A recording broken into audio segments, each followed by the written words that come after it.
Volume 7 of RWBY carried with it some pretty large allusions to the Pinocchio story, what with Penny having her character inspired by Pinocchio himself, dealing with some pretty human emotions as the volume went on, leading to decisions that were made that eventually made her seem a lot more human than some of the other characters as they were presented in Volume 7. We also had Geppetto, or Pietro in this case, who saw his creation, his daughter, Penny, be treated a lot more like a real girl, like an actual person, as the volume went on, leading up to the finale where she's surrounded by friends, Ruby, Weiss, the rest of their team, Team Juniper, who all see Penny as no different than themselves, just another one of their friends, a real girl, instead of some toy soldier or weapon in Ironwood's army. Plus, Penny also got the maiden powers, which probably alludes to Penny becoming a real girl, you know, having an actual human soul that the maiden powers can pass on to, etc. And these allusions to the Pinocchio story are only going to continue as we lead into Volume 8, because at the end of Volume 7, we got the introduction of the terrible dogfish, or, if you're more familiar with the Disney adaptation of Pinocchio, Monstro, the giant black whale that Salem rode in on. Which, of course, if you're familiar with the Pinocchio story, that doesn't necessarily bode well for Penny and Pietro, as in Pinocchio, Pinocchio and Geppetto get munched on a little bit by this giant whale at some points or another. So yeah, that's probably going to happen to Penny, Pietro, possibly a couple other characters. They're going to end up inside the whale at some point. But I don't think that's the only allusion to the Pinocchio story that we're going to see in Volume 8. I think we are going to see the return of another character that takes its inspiration from the Pinocchio story. One Roman Torchwick, based on the character Romeo Candlewick from Pinocchio, or in the Disney adaptation, Romeo Lampwick. A very troublesome young person who likes to lie, cheat, and steal. You can see where the inspiration comes from. But I fully believe that Roman Torchwick is alive. I made a theory video on this back in the middle of Volume 6, and since then, since the making of that video, we've only gotten more information to support this theory. So let's go over that now. Now, Roman Torchwick, he died in the series by being swallowed whole by a griffin. When I made the theory video in the past, a little over a year ago, we had no idea if that meant instant death or not. Because Roman was literally swallowed whole, no limbs were cut off or anything like that. Volume 3 may have been a bit too graphic, etc.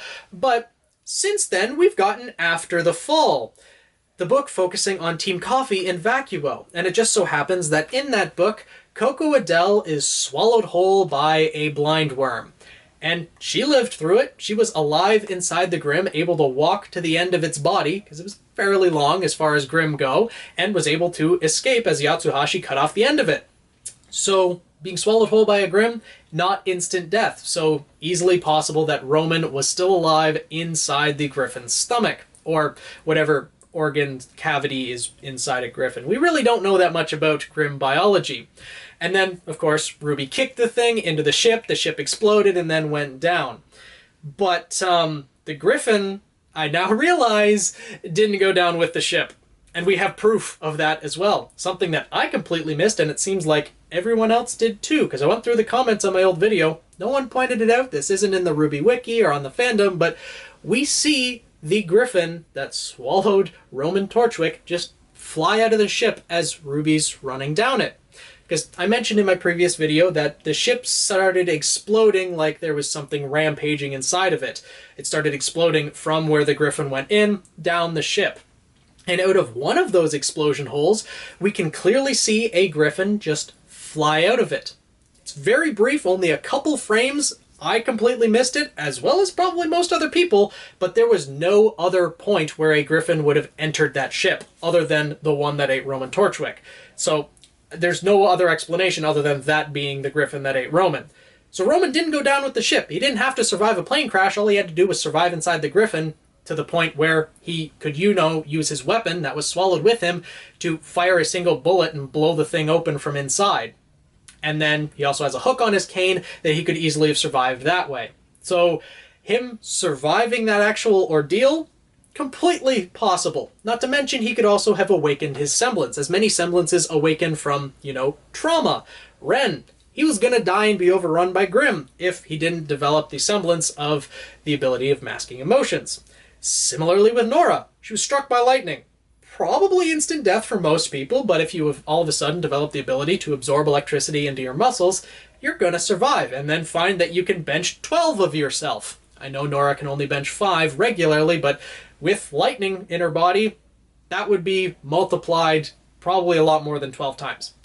So, easily imaginable that Roman would have been able to develop his semblance at that time, you know, considering the words that he spoke moments before he died, or the moment before he died, actually, that he will continue to lie, steal, cheat, and survive. Ironic that he was eaten whole at that point, but also he's probably going to survive, because that's what Roman does.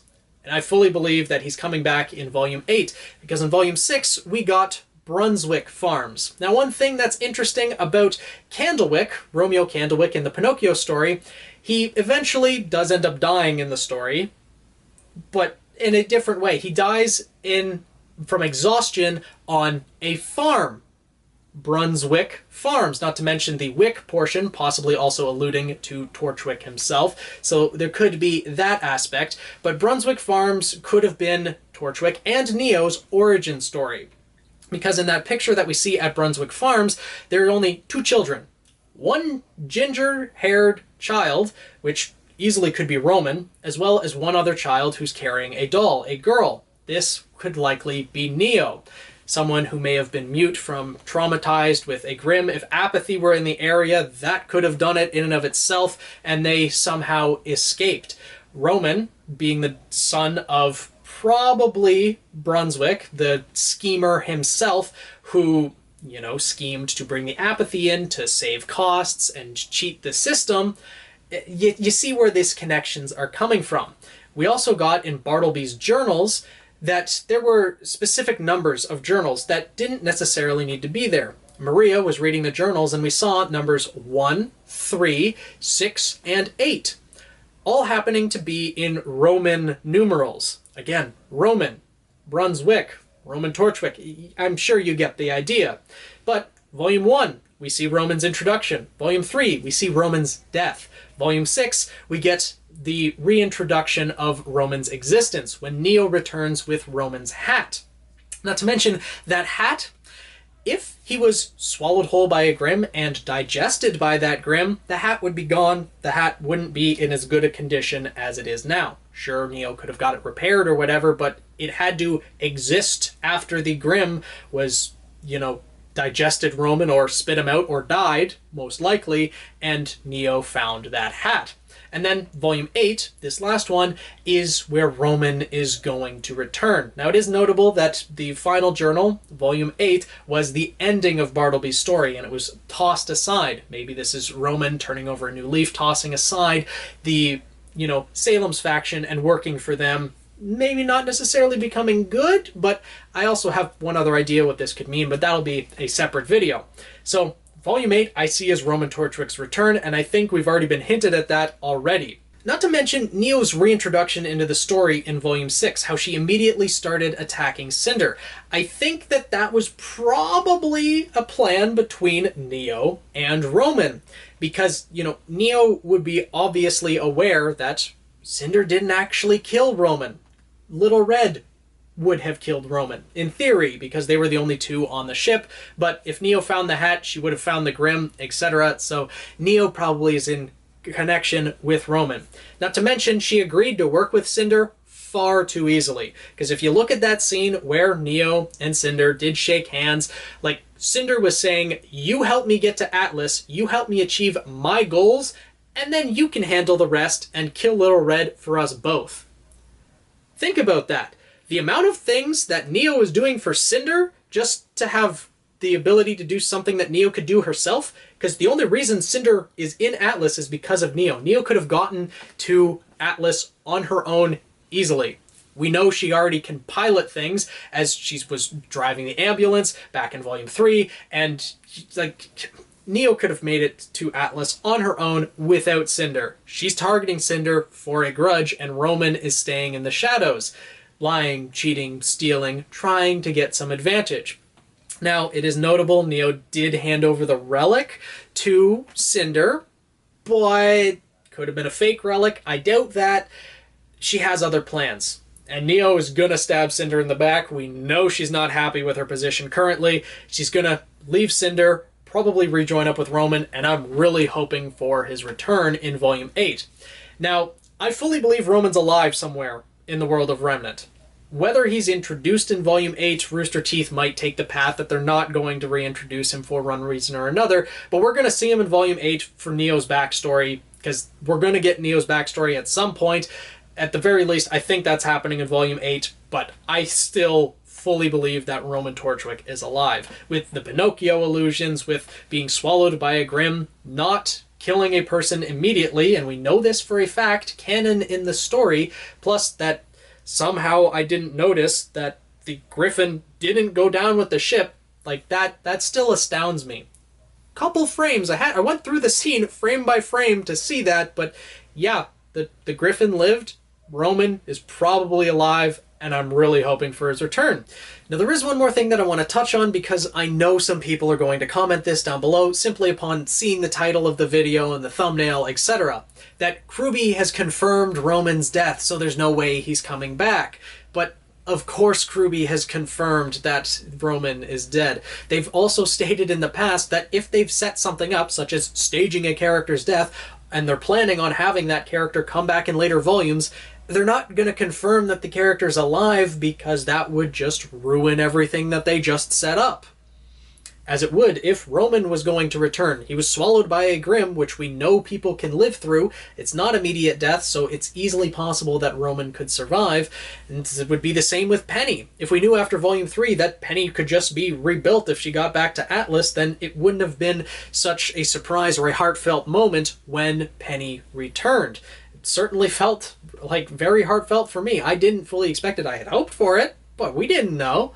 And it would be the same with Roman. Well, not necessarily the same, maybe not as heartfelt for Team RWBY or anything like that, because Roman's not necessarily going to be on Team RWBY's side, but he's certainly not going to be on Salem and Cinder's side, but it's going to be really heartfelt for Neo when Roman makes his appearance, because those two mean literally the world to each other. Neo, the only person she cared about was Roman. The only reason she was involved with Cinder and everyone at all was because of Roman. And Roman cared about Neo more than anything. You can easily see how he reacted when Neo got flung off of the ship back in Volume 3. He was desperate to try to reach for her. But, you know, if Roman is actually dead, then that kind of leaves Neo in a precarious situation. She's only joining up with Cinder currently because she's seeking a place to belong, and it's not really treating her that well, so, you know, Neo's future may not bode that happily, at least. But I have some ideas for that and a theory in the works for later this week, hopefully, so that's a little bit to look forward to. But with that being said, let me know what you guys think down in the comments below. As I've set it up, do you think that this theory is plausible? Do you have more to add? I would love to know your thoughts, and if you think Roman's alive, if this seems plausible. Did you guys realize that the Griffin survived? Like, that friggin' chicken of death was able to just fly out of the ship? Like, still astounds me that I missed that. But, you know, let me know what you guys think down in the comments below. Make sure to subscribe if you haven't already. Want to see some more RWBY content, theories, the Phoenix Festival tournament that's going to be taking place at the end of the summer, with the exhibition matches coming up every single week. This week is Tyrion Kalos versus Adam Toros, shaping up to be an interesting fight, so hopefully you guys will look forward to that. Tweet me at Phoenix Knight 7, and I'll see you guys in the next video.